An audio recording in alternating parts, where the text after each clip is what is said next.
Hello friends, topic discuss करें class 10 से। Chapter लिया है हमने सिंगल ट्रायंगल। एक बहुत बेहतरीन क्वेश्चन कर रहे हैं। क्वेश्चन करने में तो बहुत आसान है, लेकिन क्वेश्चन को समझना थोड़ा मुश्किल है। चलिए, आप स्क्रीन पे भी आ रहा होगा, मैं भी क्वेश्चन पढ़ता हूं।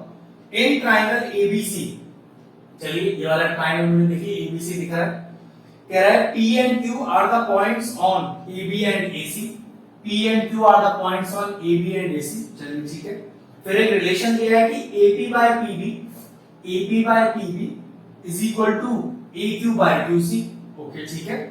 If PQ is extended to T, अगर PQ को T तक एक्सटेंड कर दिया जाए such that PT equal to BC, PT और BC बराबर, इसी तरह से PB और TC बराबर, PB और TC बराबर, find the value of x। और ये 75 और 45 डिग्री भी डिनोट किए हुए हैं। चलिए पहले क्वेश्चन में गिवन क्या है उसे लिखते हैं। गिवन है कि in triangle ABC, P and Q are the points on P कहां पर है?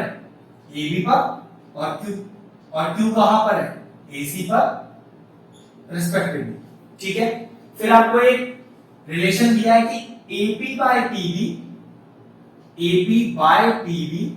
is equal to AQ by QC। तो फिर आपको क्या पता चला यहाँ? और अगर तुम लोग नए हो तो सब्सक्राइब करो, मुझे लाल वाला बटन है उस पर फूट फेंक के मारो या फिर मोमबत्ती, मुझे नहीं पता, बस क्लिक हो जाना है। अगर किसी ट्रायंगल में, फिर से देखिए मैं अलग से बना के दिखा रहा हूं। अगर किसी ट्रायंगल में ये P पॉइंट और Q पॉइंट, उस साइड पर दो पॉइंट है और मैं इस लाइन PQ को जोड़ देता हूं, ठीक है। और मुझे बात पता चल जाए कि AP by PB is equal to AQ by QC। तो ये मुझे किस चीज की याद दिलाता है कि भाई साइड का रेशियो बराबर है ट्रायंगल में, तो गारंटीड है ये जो PQ है ये अपने आप पैरेलल हो जाएगी किसके? BC के। और रीजन क्या है? कन्वर्स ऑफ BPT, कि अगर किसी ट्रायंगल में साइड का रेशियो बराबर आएगा तो PQ BC के पैरेलल हो जाएगा, और रीजन हो गया कन्वर्स ऑफ BPT। तो यहां आपको ये रेशियो बराबर दिया है साइड का, कन्वर्स ऑफ BPT में प्रूफ वाले कॉलम में लिखूंगा, ठीक है। अभी तो गिवन लिख रहा हूं। और क्या गिवन है? मुझे गिवन है कि PT BC के बराबर है, PT BC के बराबर है, और PB TC के बराबर है, PB TC के बराबर है। ये सारा चीज मुझे गिवन है। और find the value of x कह रहा है, जबकि ये एंगल 1 मान लेता हूं मैं 75 और एंगल 2 मान लेता हूं 45। तो एंगल 1 लिख लेता हूं 75 डिग्री, एंगल 2 मान लेता हूं 45 डिग्री। ये भी गिवन के अंदर डाल दिया। अब करते हैं टू फाइंड में क्या लिखूंगा? Find the value of x। तो टू फाइंड क्या है? Value of x। चलिए सॉल्यूशन स्टार्ट करते हैं।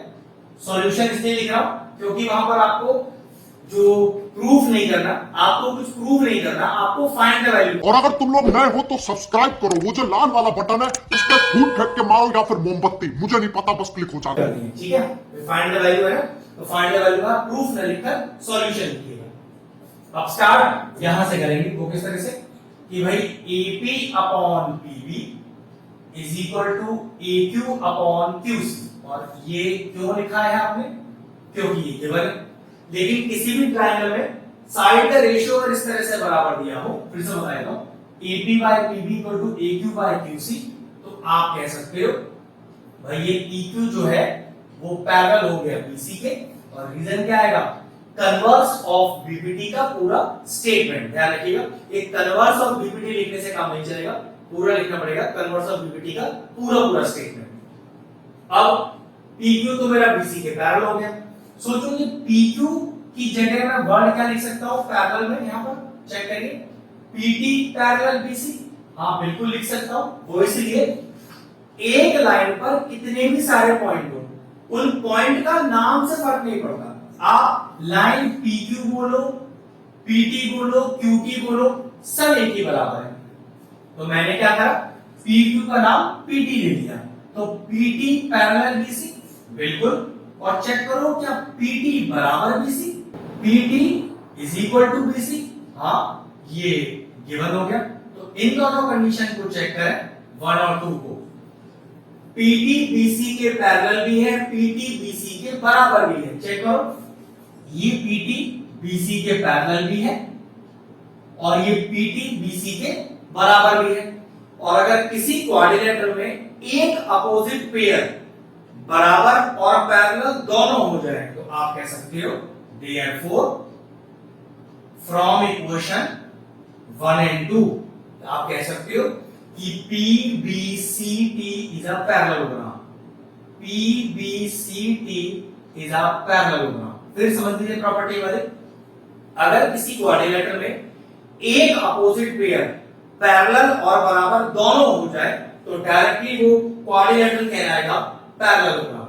बस अब आपका आंसर आने वाला है। ध्यान से देखिए, अब मैं कह सकता हूं कि ये भी और ये भी आपस में पैरेलल हो गए साइड। हाँ, क्यों भाई? Opposite sides of the parallelogram parallel होती है। और उसमें ध्यान से देखिएगा, क्या ये पीटी एक ट्रांसवर्सल हो जाएगा इन दोनों पैरेलल लाइन के लिए? बिल्कुल हो जाएगा। तो ये वाला एंगल 1 और ये वाला इसको नाम दे देते हैं 3। कहीं ये बराबर तो नहीं है? ऑल्टरनेट इंटीरियर एंगल, इसको देखो अलग से बना के दिखाता हूं। ये रही, ये दोनों लाइन है, फिर ये रहा पीटी वाला ट्रांसवर्सल, यहां बन रहा है 75, तो यहां बन रहा है वो एंगल 3। तो 1 बराबर 3, 1 इज इक्वल टू 3। रीजन लिखिए, ऑल्टरनेट इंटीरियर एंगल। ठीक है, तो एंगल 3 मिल गया। और अगर तुम लोग नए हो तो सब्सक्राइब करो, वो जो लाल वाला बटन है उस पर फूट फेंक के मारो या फिर मोमबत्ती, मुझे नहीं पता, बस क्लिक हो जाना। उसी तरह से एंगल 2 और एंगल 4 चेक करना। बिल्कुल, एंगल 2 बराबर है एंगल 4 के, vertically opposite angle. Angle 2 is equal to angle 4। Reason, vertically opposite angle. अब जरा ध्यान से चेक करो, ट्रायंगल CQT में 4 आपको पता है, 3 आपको पता है, सिर्फ x निकालना रह गया। तो angle sum property of triangle लगाकर x निकाल लेते। तो in triangle QCT angle 4 plus angle 3 plus angle x is equal to 180। और रीजन क्या लिखेंगे? Angle sum property of triangle. 4 देखो, 4 हमने 2 के बराबर है और 2 45, तो ये लीजिए 45 डिग्री। 3 चेक करिए, 1 के बराबर है और 1 75। x की जगह x लिखा रहने दीजिए। ये कितना हो गया? 7 और 4 11 और 1 12, तो 120 degree plus x is equal to 180। तो x is equal to 180 degree minus का 120।